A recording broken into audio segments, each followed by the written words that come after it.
لو بتعرف اللي ورا الكاميرا. طب والله انا اطلعها. بقالي اسبوع قاعد منتظر اللحظه دي. اخيرا بعد اسبوع بالظبط الفسيخ بتاعي استوى وبقى تمام. يلا بينا هنفتح عليه. واللي مش فاكر فيديو الفسيخ اللي احنا عملناه ممكن يرجع للفيديو اللي قبل كده. وقبل ما افتح الاكياس عايزك تنزل في الكومنتات وتصلي على الحبيب. اللهم صل وسلم وبارك عليك يا حبيبي يا رسول الله. بدات افك الاكياس اللي انا كنت عامل بيها الفسيخ، والشاطر هو اللي يقول لي انا كنت عامل الفسيخ في كام كيس. مش عايز اقول لكم ان بنتي كانت واقفه جنبيا متحمسه اكتر مني للحظه فتح الفسيخ دي. وزي ما اتفقنا قبل كده الفسيخ بتاعك في الصيف ممكن نسيبه حوالي من 5 ايام لاسبوع، اما في الشتاء من 10 ل 15 يوم، وكل ده طبعا على حسب حجم السمكه بتاعتك. طبعا الاكياس بدات تظهر ان هي معرقه من الفسيخ بتاعنا، وكمان اللون الاصفر دون عشان خاطر الكركم اللي احنا كنا حاطينه.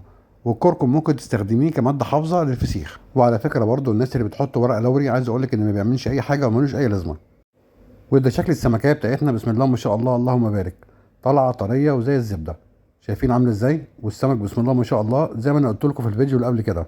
لو انتوا ما شفتوهوش ممكن ترجعوا تتفرجوا عليه تاني. ولو تاخدي بالك ان الملح الخشن زي ما هو لسه موجود، عشان خاطر الناس اللي كانت خايفة من موضوع التمليح بتاع السمك. علشان كده انا قلت قبل كده وهفضل اقول نفس الموضوع، الملح الناعم ما ينفعش في تمليح السمك.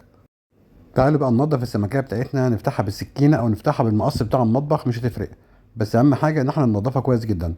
نشيل القشر اللي موجود على جسم السمكه من بره، ونبتدي ننضف الزعانف بتاعتها واحده واحده، وبمنديل ننضف مكان ما احنا كنا شغالين.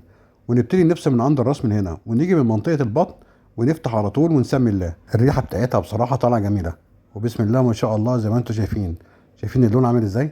طالعه لونها وردي، وملمس اللحمه بتاعتها عامل زي الكهرمان، ناعمه نعوميه ملهاش حل. تعالوا بقى ننضف السمكيه ونظبطها ونديها بقى الزيت والليمون، كل واحد ومزاجه. في ناس تحب تاكل الفسيخ بتاعنا بالطحينه، وفي ناس بتحب تاكله بالعيش الناشف والزيت والليمون. انت بقى مزاجك ايه؟ لو بتعرف اللي ورا الكاميرا. طب والله انا اطلعها. وهنا بنتي كانت واقفه جنبيا بعد ما نضفت السمكيه وماسكه سلسله الظهر، وطبعا كلكم عارفين ايه اللي بيحصل فيها. وطبعا كلكم شايفين الفص بتاع السمكيه عامل ازاي، بسم الله ما شاء الله تحفه وزي الزبده. طبعا انا خليت كل اللحمه دي وعملت لها حفظ وخزنتها. وبكده انا خلصت فيديو النهارده واقول لكم مع السلامه.